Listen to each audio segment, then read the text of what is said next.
Reconstruction Round 2. Andrew Johnson's goals were a little different than Abraham Lincoln's. Johnson wasn't as lenient as Lincoln, however, he would be too lenient for the taste of his Congress. Andrew Johnson's goals were simple. Andrew Johnson had been a man of modest financial means in Tennessee, and as such, he had an incredible dislike for the planter class throughout the South. It was this wealthy group of planters he blamed for starting the war, for continuing and perpetuating the slave system. Now, Johnson didn't believe that blacks were equal to him, but he did not necessarily believe in the slave system, and he thought that the planter class merely continued it, perpetuated it to the detriment of everyone else in the South. He called his Reconstruction plan restoration, and it reflects his beliefs about the South. We call this often presidential reconstruction, merely because Congress was not in session when he took office, and that he provided his own plan of reconstruction while Congress was not in session.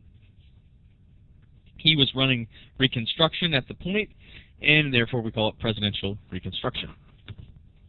Johnson stated that the states of Alabama, Florida, Georgia, Mississippi, North Carolina, South Carolina, and Texas were to be readmitted without Reconstruction governments. He said that almost all Southerners who took an oath of allegiance would receive pardons, and state conventions could facilitate elections. Each convention had to repudiate secession, nullify state debts, and ratify the 13th Amendment ending slavery. He also had a clause that said former Confederate civil and military officers were not allowed to take the oath needed for voting. Also banned, he said, were wealthy Confederates with income worth $20,000 or more dollars a year. In other words, he was having some lenient terms for admission in the cases of Alabama, Florida, Georgia, Mississippi, North Carolina, South Carolina, Texas, being readmitted without Reconstruction governments. He had some liberal terms that almost all Southerners who took any oath of allegiance to the United States would receive a full pardon. They could have a state convention and elections as long as they nullified their state debts, they repudiated secession, and ratified the 13th Amendment ending slavery. Also, former Confederate civil military officials, once again, these were the elites that Johnson hated in his earlier days.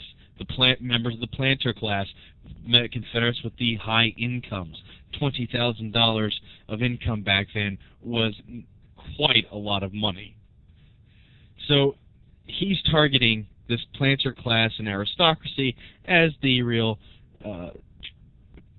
problem that caused the war and punishing them the most. In any case, Congress reacted very badly to this presidential reconstruction proposal. It was first proposed when they were not in session, and that angered them. It also was too lenient for their taste, and this also angered them. They thought that it was becoming too easy to, one, be readmitted, and also they viewed that this was allowing too many unrepentant Southerners back into their old offices and not really reconstructing the South, in other words, changing the past systems that caused the war in the first place.